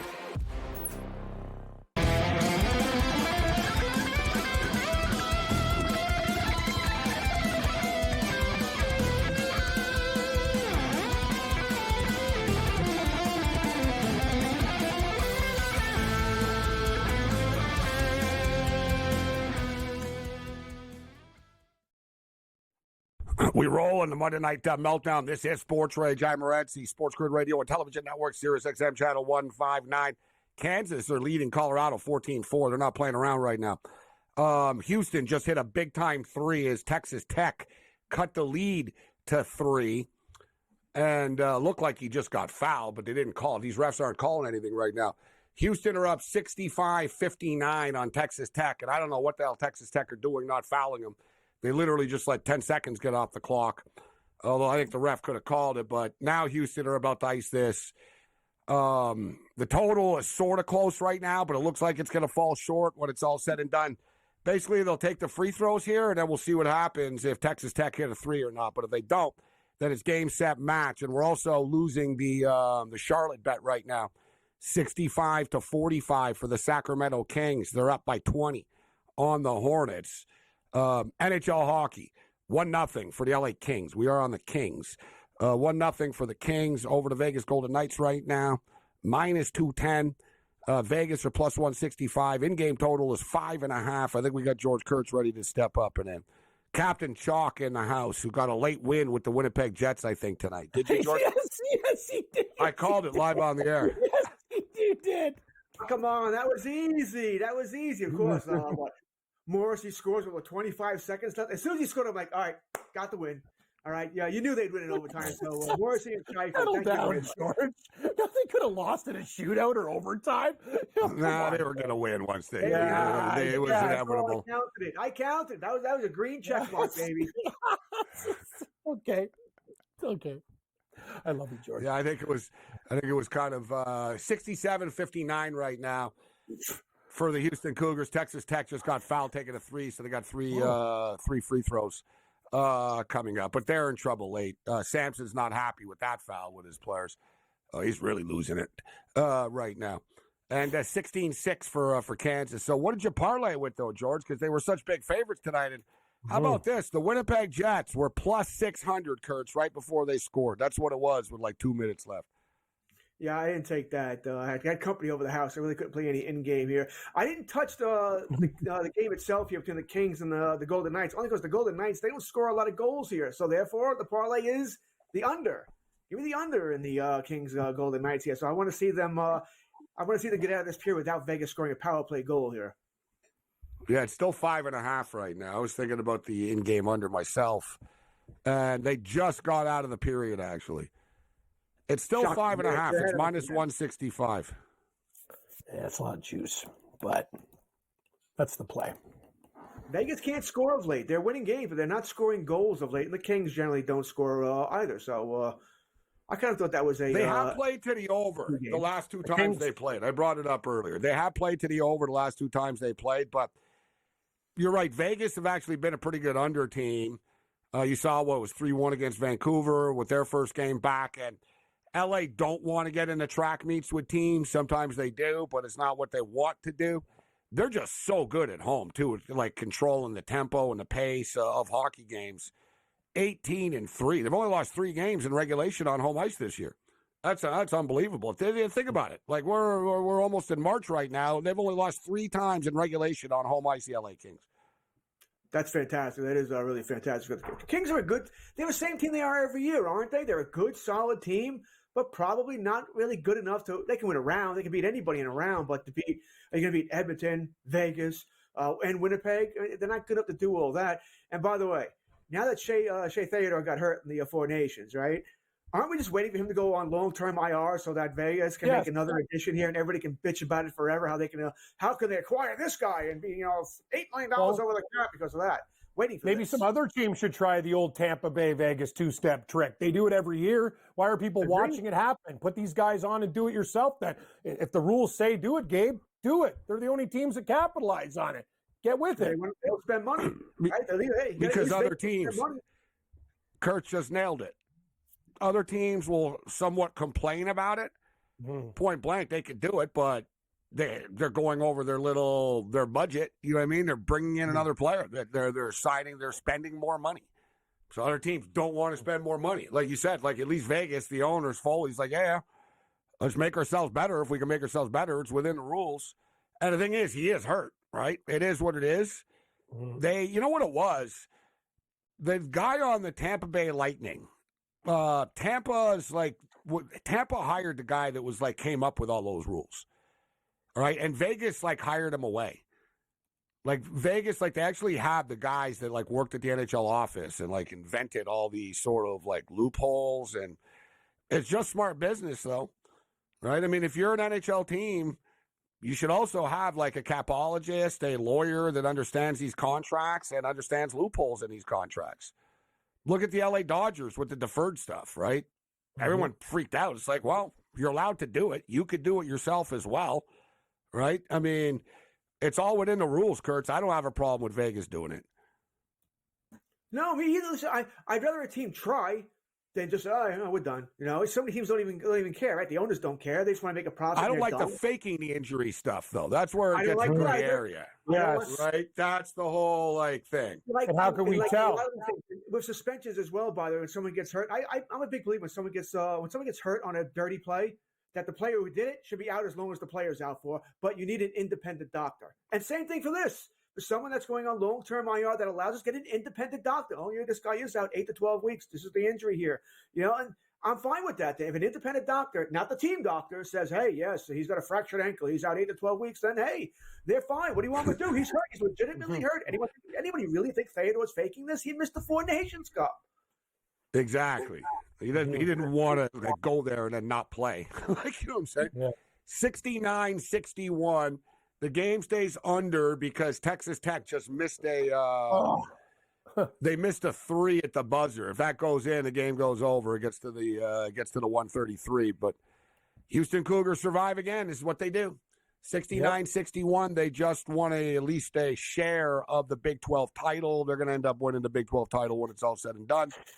This is a damn good Houston Cougar basketball team that I think is going to the Final Four. And then whatever, anything can happen.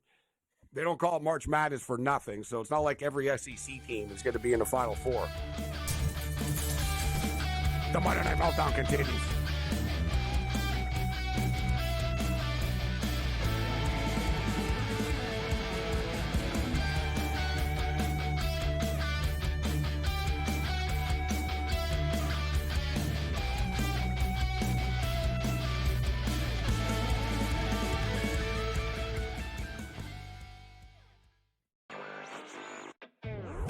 I guess this is the battle for second place in the NBA's MVP. It's been Shai Gilgeous-Alexander. He was like minus 250 a couple months ago. Then last month it was 3-1.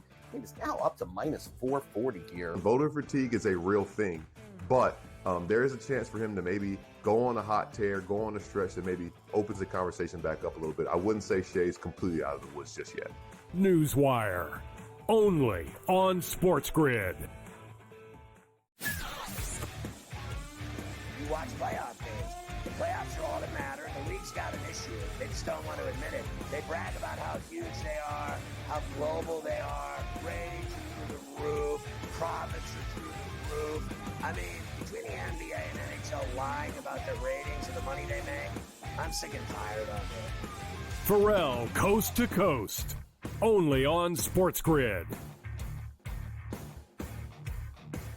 There is going to be an energy to game time decisions that you will feel night in and night out. We're going to go through every single thing, and I've got a great team behind me that's going to help me get the job done. I want this to be the place that people come to. We are going to hit every single one of those markets that you need to know about. There is not going to be a better place, I promise you, than Game Time Decisions. We will have everything at our disposal, and we will use that to our advantage. I'm Kevin Walsh. Tune into Game Time Decisions from 6 to 8 p.m. Eastern on SportsGrid. I talked about AZ Fun a lot, folks, and said when she got back from that knee injury, remember, it's the second ACL tear she's had in her career, that she was going to be a difference maker. UConn is plus 330. They're not going to get challenged again in the Big East until they come out of conference play in a conference tournament. I still like them at plus 330 to win a national championship. Betting above the rim, only on SportsGrid.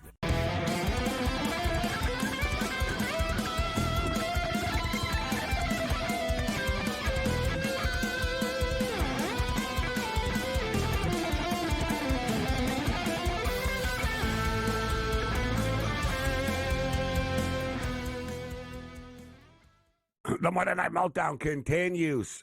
Kansas off to a quick start tonight in Boulder against the Buffaloes, 26-16. It's a higher scoring game. We like the over this game as well. We got in game. What was the number we got? Plus 12.5. So we got plus 12.5 with the Buffs right now. They're getting 10.5 as we speak. In-game total is currently 151.5. And Charlotte are sort of trying to come back. They're down by 16 with 10 minutes left in the third. Maybe they can go on a run. We're getting like 10.5 with them. Mexico and Canada, you got this FIBA qualifying stuff going on. I don't know who the hell's playing for Team Canada right now, but they're playing against Mexico. 96-92 for Mexico. Canada were 3.5-point favorites in this game. I didn't take it. It's like a bunch of it's none of the NBA players, obviously, right? So, and Mexico sort of had their international team more so. So I thought it was a trap for Canada. I didn't bet it. They're losing by 2 right now with 9 seconds left. We got George Kurtz in the house, Cam Stewart with us. So we'll get into some baseball. Kurtz has got some home run futures he's already taken a look at.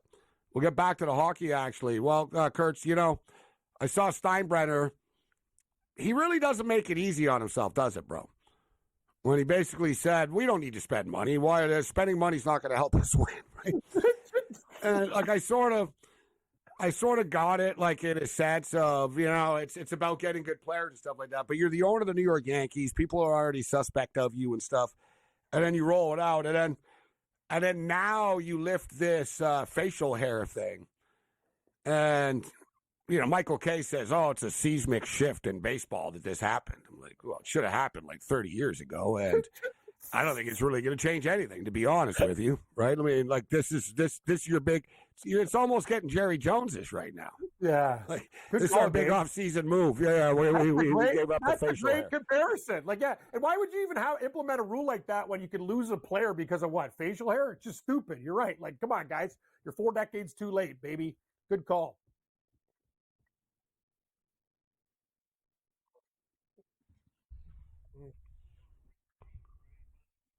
And what his analytics are. That's why the coach doesn't matter, right? The head coach doesn't matter for the Cowboys because it's Jerry Jones. Well, the manager doesn't matter for the Yankees because it's Cashman, right? He makes all the moves there. So it's very similar here. Hal Steinbrenner is not George Steinbrenner, all right? George, listen, he would do anything he could to win, right? Hal wants to make money. He does. For whatever reason, they want to win, but he's not willing to do everything it takes to win. Remember, he said when the payroll went over $200 million, we shouldn't need to spend $200 million to win a World Series. And then it keeps crawling. We should need $300 million to win a World Series, and it keeps going up and up and up. You stop making bad contracts, right? Of Stanton, Ellsbury, and guys like that. Maybe you don't have to worry about $300 million. But it is what it is. But I don't want to hear Hal talk either. The facial hair thing, I think it's been 49 years. It should have been ended a long time. It's a dumb thing. All right, maybe you don't want to look like ZZ Top, maybe. But other than that, if you can play well, I don't care what you wear. I don't care. If I'm the owner, don't care. You're winning games, don't care. Go out and win games. Some people think it's because of your boy Cam that they're going to make a move at Vladimir Guerrero. And that he won't without that. Hear what he said, too? He's like, the things about the Yankees in the past, they're in the past. And him and Judge, you little huggy. Yeah, I know. I don't like what I'm seeing right now. Even if Vladimir truly didn't want to be a Yankee and he hated the facial hair thing, you would still say, I want to be a Yankee. You want to drive that price up. So you would always say that. Just not fine with the Yankees. But it's just silly here. Devin Williams apparently was all upset because he had to shave. I do wonder this, though. If you're going to rescind the policy, why not do it before the players report up to camp? They all shaved already. Well, I was going to ask you that, actually. This is probably something that they should have done in, December or, in November. So the free agent class, everyone would know, all right, listen, they're easing up on this stuff a little bit. Plus, I don't know, who knows about that whole mother stuff with Soto and parking spots and, right, that's the type of stuff that does get around with other players. And I saw that firsthand. There was a player, it was funny, there was a player on the Expos that used to have, he had 6 kids, and they're all in the hallway, waiting for them to come out of the clubhouse. And he used to, fill up his bag with all the food, the players' food and stuff, for his family. He was feeding his kids. It's like, dude, you're making $4 million a year. You don't have to take all the smoked meat sandwiches on the way out, right? But he did. And someone has to talk to him about it, right? You know what I mean? So some players, he wasn't a big enough star. He stopped, he chilled out a little bit, but he wasn't happy. And you could tell he was trying to figure out who snitched him out. Right? Remember Vince Carter at the parking spot too, Gabe? Controversy there. It happens a lot in sports. Vince Carter's mother used to just park her car in players' spots. Yeah, she just parked wherever she wanted, and people are like, dude, come on, man.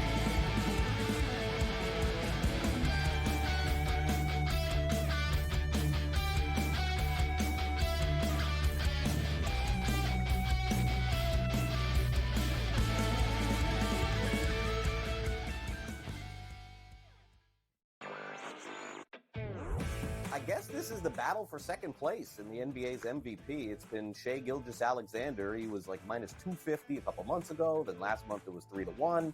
He's now up to minus 440 here. Voter fatigue is a real thing, but there is a chance for him to maybe go on a hot tear, go on a stretch that maybe opens the conversation back up a little bit. I wouldn't say Shai's completely out of the woods just yet. Newswire, only on SportsGrid. You watch playoff games. The playoffs are all that matter. The league's got an issue. They just don't want to admit it. They brag about how huge they are, how global they are. Ratings are through the roof. Profits are through the roof. I mean, between the NBA and NHL lying about their ratings and the money they make, I'm sick and tired of it. Pharrell, Coast to Coast, only on SportsGrid. There is going to be an energy to game time decisions that you will feel night in and night out. We're going to go through every single thing, and I've got a great team behind me that's going to help me get the job done. I want this to be the place that people come to. We are going to hit every single one of those markets that you need to know about. There is not going to be a better place, I promise you, than Game Time Decisions. We will have everything at our disposal, and we will use that to our advantage. I'm Kevin Walsh. Tune into Game Time Decisions from 6 to 8 p.m. Eastern on SportsGrid.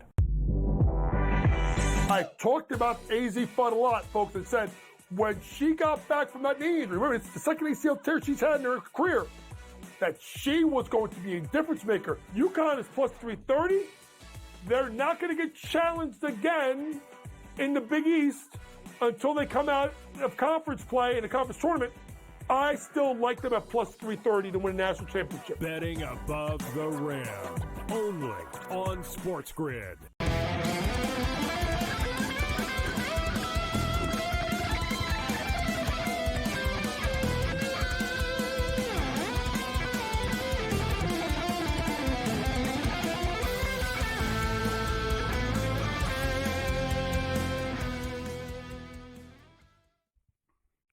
This is SportsRage. I am Morency.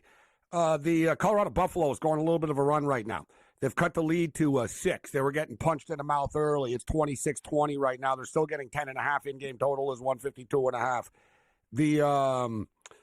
The Kings, too. The Kings were up big. There's been a night of comebacks, actually, guys. The Blazers were beating the Utah Jazz big. Suddenly it's a 1-point game with 4 seconds left. Minnesota came back and beat Oklahoma City. And the Charlotte Hornets have cut the lead to 12. So they're battling here in the second half to see if they can keep this run going. And Colorado were down big, and suddenly they're only down 6 with 7.5 left in the first half. All right, so baseball season, spring training games have begun. Kurt's got some regular season home run props that he put in here. I'm going through the list, and we'll start off with your Yankees. Cody Bellinger. Feels weird to say the New York Yankees and Cody Bellinger, actually. I'm seeing 22.5, Kurtz. You might be getting a better number. I'm seeing 22.5 minus 110 for Cody Bellinger home runs this year.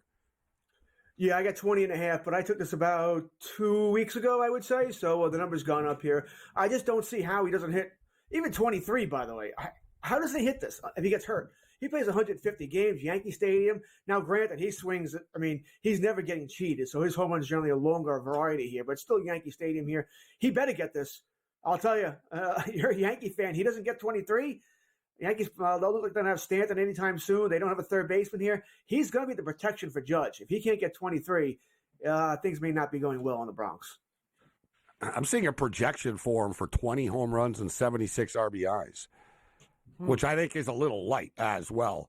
As you talk about, like, there's sort of a thing, Bellinger gets hurt. He really doesn't, right? I mean, he had a couple of rough seasons with the Dodgers, and he had rough seasons sort of psychologically, right? That's my one concern with him, guys. I don't think he's made for New York. And you're always talking about it, George, but this guy won't fit or it won't work in New York for different reasons or whatnot. And it is true. I remember Sam Darnold, day one. I was like, this will not work in New York for him. He's not a New York type of dude. He's not going to like it. I remember he was wearing a big winter jacket once, and it wasn't even that cold out. It was like, you're doomed. You know what I mean? It's just not right. And thing with Bellinger is, I think he's better. I think he'd be good on a team like on Seattle or something, or even on the Blue Jays, like somewhere where there wasn't like this sort of immense sort of pressure. The pressure in LA was real, and it was a problem, and he sort of lost it. Like he couldn't hit suddenly, but he can hit home runs, this guy. He's not going to hit for power, not going to hit for average, but he is going to smoke home runs, and so he hit 18 last year, Kurtz, 26 the year before, 19. Is your selling point here that Yankee Stadium is the difference, that he's going to go over this number? That's one of them. The other difference is he's either hitting behind Judge or in front of Judge. That's a whole lot of fastballs, all right? That's a whole lot of fastballs he's going to see there. He's not going to have to guess too much, and they got to pitch to him. They can't pitch around him here. He's averaged, 135 games over the last 3 seasons. I'll take that. You give me 135. Once again, that means one stint on the IL. He should hit, like I said, I can't see him. He's not going to hit 40. And I don't even know if he'll hit 30 plus here, but I can't see him not hitting 25, 28. I think he's in a great spot here. But your point is valid. It is the Yankees. It is the Bronx. It is the media. He gets off to a rough start in April. If he's hitting 197 and stuff, bro, which is possible, right? Like when he gets cold, he gets cold. You know what I'm saying? He swings at everything, you know? And the fans will kill him. They'll crush him if he's getting up to that kind of slow start here. So that is the one worry. It's a valid worry with anybody. Paul Goldschmidt's the same worry, by the way, that once again, you're not hitting. The fans aren't going to – they want to win now. They're not going to wait until July for you to start hitting. If any of these guys gets out to the – remember Judge last year in April? He was horrendous. And the fans crushed him. So they'll crush Bellinger. They'll crush Goldschmidt. They'll crush anybody here. So it's a valid. You guys will boo anybody. You guys will boo Babe Ruth. Yeah. Yes. Relax. Mantle, DiMaggio, Gehrig. Everyone's gotten booed. I said it's like the Yankee fan think it's the right to to boo everybody. Speaking of which, Juan Soto, his prop is 32.5. What do you think of that, Kurtz? 32.5. And what about this new stadium now? I mean, he was never really considered a true home run hitter. Yankee Stadium, of course, he got the bump there. Also hitting in front of Judge certainly helped. And hitting in front of Judge, exactly. Right. So I think the number's right. But that being said, the Mets better score a lot of runs because they're losing pitchers by the day now, right? Montas is gone. Manaya's now gone here. I told you last week, at least I think I told it on this show, I think the Mets are going to be a great over team. A lot of 9-7 games coming here. They could score a truckload of runs with that offense, but their pitching staff's not going to be very good at all here. I wouldn't bet the under. That's the bottom line here. I'm not taking the under. It's either take the over. What did he have last year? 42? Top of my head, 42? 41, but it was over 40. Yeah. I think that number's too low. Different line. He does have Lindor, though, and Alonso, too. So he's going to have protection here, too. But he'll be the centerpiece. Right field. You know, he'll lose those. But what remember, about that wins total? Like, that division's tough, man. Philadelphia's still good. I don't think they get the it. Braves? I'm kind of with you, George. Their pitching reeks. Like, they're going to have to outslug them every game. Does anybody really think Senga's making anywhere near 30 starts? You just lost your number 2 starter. Montas was your number 4. After that, you got, Peterson and McGill and all this other crap. Yeah, I don't get it. Like, Cohen keeps talking and everyone, Yankee fans upset that Cohen got Soto, but he didn't do anything with the pitching. Like, it's kind of pointless almost. Like you said, like you can have that lineup, but the rotation is a serious problem, and they're already injured, right? I mean, I don't understand it. Like, I don't understand why they didn't say, all right, listen, like whether we love these other pitchers or not, just go out and get them. Get Corbin Burns, give them the damn money, right? Overpay. Like, you know what I mean? Cohen has the money where it really doesn't matter. And in fact, one thing that Cohen does do, unlike the Yankees, Cohen spends the most money pertaining to the revenue. Remember we talked about it? Like, he puts, literally 86% of the money back in. like, he gets all the money for the Mets, and it's, all back in because he doesn't care. The guy's like a multi-billionaire. He's literally one of the richest men in the world. So, you know what I mean? He spends all the money that he can, but I don't understand why. They did with the pitchers, but they got the vet guys. It didn't work, right? And then they just sort of gave up on it. What they're saying here is that Stearns, the GM, doesn't believe in handing out multi-year deals to pitchers or mega multi-year deals, 4, 5, 6 years. He just doesn't want to do it. And he's not wrong, by the way. We all know. Listen, Max Fried, okay, solid signing, but the Yankees going to eat it the last 3 years of that deal. He's not going to be worth that price. Stearns doesn't want to do that. But in my mind, that's small market thinking. I understand you're thinking like what that. What if the Mets got like a Blake Snell? That'd be more dangerous. I'm just saying. Yes, It's I obvious. agree. You know what I'm saying? I agree. And now they're saying here that's like Stearns, they need starters now as far as who's left on the market, like Jose Quintana, who would only get like a 1 year, $10 million deal, but because of where the Mets are with the luxury tax, that $10 million deal is now $21 million. You know, so everybody he signs now is double as far as what he's paying. But as you said, you're the richest owner in baseball. Who cares? If you want to win, you better go sign, or you better make a trade. The Mets have a great farm system. They could go out and get somebody, but you may have to wait until late June, July for that, and maybe too late by then. And not to mention, too, you've got a couple of years. Who knows what the rules are going to be after? Like some of the other owners are going to be coming after the Mets and Dodgers with this stuff, right? Although I don't think they're going to their bluff will be called, right, with the salary cap stuff. Like Major League Baseball, there'll be too many of the owners who will not want to have to spend as much money if they actually squeeze the cap in.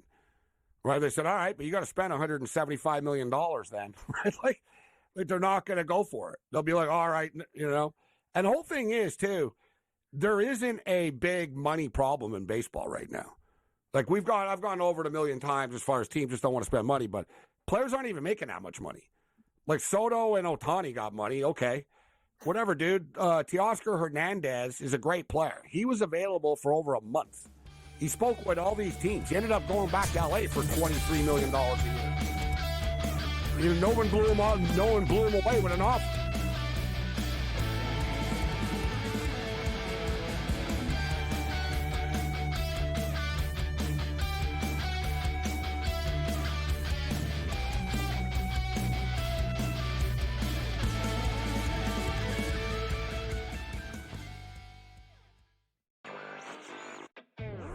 I guess this is the battle for second place in the NBA's MVP. It's been Shai Gilgeous-Alexander. He was like minus 250 a couple months ago. Then last month it was 3-1. He's now up to minus 440 here. Voter fatigue is a real thing, but there is a chance for him to maybe go on a hot tear, go on a stretch that maybe opens the conversation back up a little bit. I wouldn't say Shai's completely out of the woods just yet. Newswire, only on SportsGrid. You watch playoff games. The playoffs are all that matter. The league's got an issue. They just don't want to admit it. They brag about how huge they are, how global they are. Ratings are through the roof. Profits are through the roof. I mean, between the NBA and NHL lying about their ratings and the money they make, I'm sick and tired of it. Pharrell, Coast to Coast, only on SportsGrid. There is going to be an energy to game time decisions that you will feel night in and night out. We're going to go through every single thing, and I've got a great team behind me that's going to help me get the job done. I want this to be the place that people come to. We are going to hit every single one of those markets that you need to know about. There is not going to be a better place, I promise you, than Game Time Decisions. We will have everything at our disposal, and we will use that to our advantage. I'm Kevin Walsh. Tune into Game Time Decisions from 6 to 8 p.m. Eastern on SportsGrid. I talked about AZ Fun a lot, folks, and said when she got back from that knee injury, remember, it's the second ACL tear she's had in her career, that she was going to be a difference maker. UConn is plus 330. They're not going to get challenged again in the Big East until they come out of conference play in a conference tournament. I still like them at plus 330 to win a national championship. Betting above the rim, only on SportsGrid.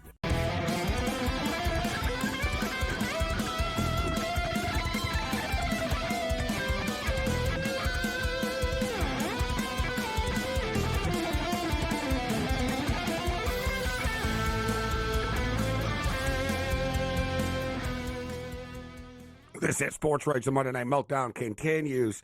Baseball season's around the corner. So is March Madness. We got March Madness and baseball starting at the same time, essentially, with the Dodgers and Cubs on March 18th and 19th in Tokyo. We know that Yamamoto's going to start Game 1. I would imagine it'll be Sasaki in Game 2. They just don't want to. They didn't put too much pressure on him too early here. You got to see him pitch first as well, right? How many days until March 18th right now? 22 days. Man, it's coming. So we're a little more than 3 weeks away. And then everyone else starts earlier than normal, too, March 27th, the following Thursday. So leave it to baseball, actually, right, to start, head-to-head with the Sweet 16 and March Madness and all that. Exactly. Didn't we used to start opening day like April 4th? Like, I remember my birthday, it was like April 4th. That was the day. Like, that's opening day. Start off with the Reds game at noon. And, what are we doing, Morency? They have to do this so that we don't play World Series until mid-November, or else we'll be playing World Series while we're having American Thanksgiving. That's no, exactly. They had to start earlier, and it's actually a good thing. It's just it feels off like it's. I don't really have a problem with it, but you're exactly right, Kurtz. I mean, all these playoffs and stuff. I mean, you're getting into November now. They got, you know what I mean? The weather wasn't that bad in New York last year, and it was in LA too. Why can't they? It's a baseball season, 6 months, 162 games. Why can't you start April where all the dome teams and the warm weather teams, let them be the home teams? I mean, you play March here. You guys know it. You play March in Yankee Stadium or in Boston or I don't. I've never understood that either. Why does it? Because I get it, not everybody, but you could really do a better job with it between dome teams and this. The other thing that's weird too, though, is you look the Dodgers home opener. They're playing against the Cubs in Tokyo, but they're playing the Detroit Tigers. Like interleague play, home opener, you know what I mean? Like it's just Yankees have Milwaukee. Big tradition there, Kurtz. You know what I'm saying? No, they should be open up against Baltimore or Boston or Toronto. It should be a division team. Yeah, you should start off the season with a bang against a division team. Not the Dodgers. Oh, the Detroit Tigers come to town. And I remember, Gabe, a couple of years ago, the Minnesota Twins opened up. And they literally had the first 9 games or whatever. It was snowing. It was remember that, George? It was a gong show. It's what are you guys doing? No, this can't happen. It's freezing. As far as Gabe's thing, by the way, I wonder if the reason why they do that, Gabe, is because opening day is going to sell out anyway. So why not put a team there where you may have some issues, right? Not that the Dodgers sell it no matter what, but let's get rid of a bad team. This way, in the third week in June when you're facing whatever. You'll also get tickets for that too. So I sort of get that. I don't like it, but I sort of get it. I also wonder it's because you only play 12 or 13 games to get your division rivals now. Maybe they don't want to do that opening day, where one team may be a little beat up and whatever. So I don't mind it. I think you're onto something there. Because you're right. You notice the Dodgers whenever they play the Yankees every year. I know because I went. It's always the same time, Kurtz. It's July 1st. They want it in the middle of the summer. They want it on the TV, the Fox. Another thing too, the networks too want these big profile games on TV, right? So they don't want to waste. Cold outs. Yeah, they want to waste these big matchups early in the season and not have people see it, right? So I kind of get it. But you guys for people tuning in, this is a wild thing for baseball betting. The Tampa Bay Rays. So the Rays stadium got destroyed and by the hurricane. So they got to play in Tampa. They're playing at George Kurtz's Yankees AAA, their spring training stadium, right? So George Steinbrenner Field. And they're playing 47 of their first 59 games at home. That's just excessive. It's 47 of their first 59 games are at home. Every day in Tampa. By the way, I'm going to 2 of those games in I think April 18th and 19th or 17th and 18th. I'll be at George Steinbrenner Field versus the Rays. So it works out when I'm on vacation. So I'll go see it there. So it goes one or both ways for them, though, right? Do they rack up a bunch of wins playing in the same stadium, never traveling all the time? Or do they not, and they're getting lit up, and they're not doing well at home, and that's going to be a nightmare because the last couple of months of the season, they're going to be on the road all the time. They still have to get acclimated to that stadium. I think it's a negative, to be honest with you. It's a huge negative. These guys, they come out of the gate cold with that, and then you play real road games. I'd say that's a very, very bad. You want to talk about a betting angle? I'd be all over these guys. I think it's not good for Tampa Bay at all. Very negative. But also remember, that's George Steinbrenner Field is built as Yankee Stadium is. So it's built for left-handers, not where Tropicana Field was built really for as a pitcher's ballpark there. So, they didn't change their team around to take advantage of that because they hope it's only a one-year thing. Although everything I hear is it's not going to be ready next year either. No, yeah. So maybe they should have built their team as more left-handed hitting heavy here. But that's another way to look at your prop bets here. Well, if there's ever a reason for them to build a new stadium, like no one even liked that stadium, so you can't fix that stadium. Like you were going to move. Like, no, you were literally going to move. So it was almost like, listen, Milton did it for us. All right, it's done. The stadium's done. We got to build a stadium or we lose the team. Just point blank now. I've always thought Orlando was just going to come in with their Disney money. I heard they wanted to. Montreal, it's all talk. Like, you know what I mean? There was talk of Montreal and stuff. I just don't see it happening. But, I mean, they can't redo that stadium. Nashville, potentially, yeah. Portland? And/or, you know what? Maybe Sacramento does so well supporting the A's that they want in after. That's interesting. You know what I'm saying? Yeah. Test case there. Yeah, and the thing with Sacramento is, guys, they're spending money. Like Sacramento State football just raised like $100 million for a new stadium. Like the city of Sacramento, they got this baseball team coming in. Like they pursued it. Like Sacramento is spending money. So I wouldn't be surprised once they get a taste of big league action, they want in after. I think it'd be nice though, guys. I know it's probably not going to happen, but Portland, like to have, you have like the Seattle and Toronto. It'd be, but Portland's it rains too much in Portland. Yeah. I feel sorry for the Pacific Northwest. They only got one team. It's not big enough. It's not big enough, Portland.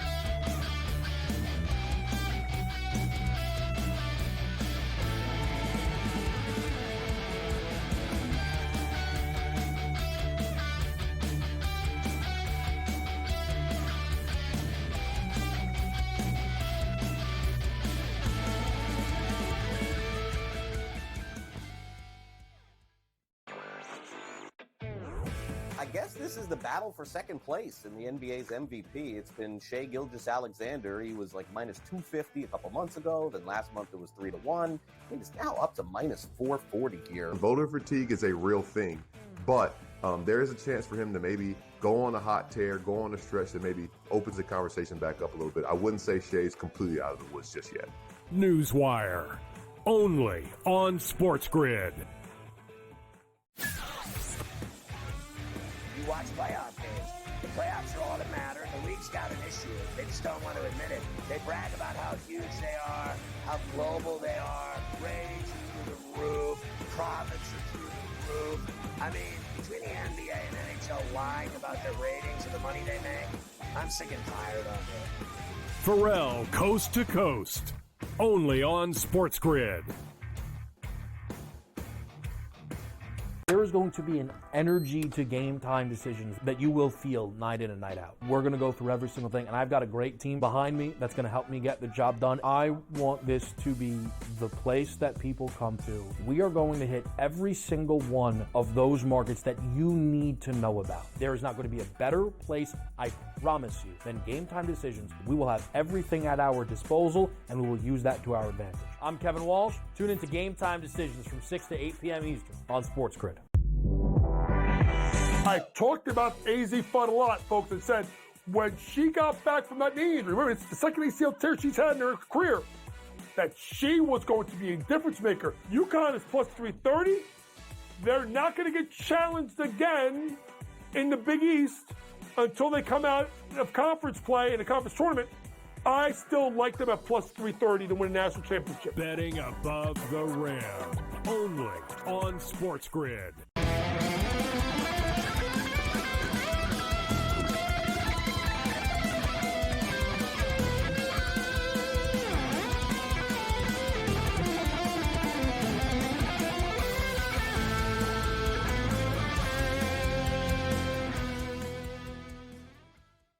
This is SportsRage. I'm Morency. First half continuing right now in Boulder, so it's some real late night action going on. 37-32. So the Buffaloes just keep chipping away, gradually getting back into this basketball game after they were getting lit up early. So 37-32. The Sacramento Kings, speaking of Sacramento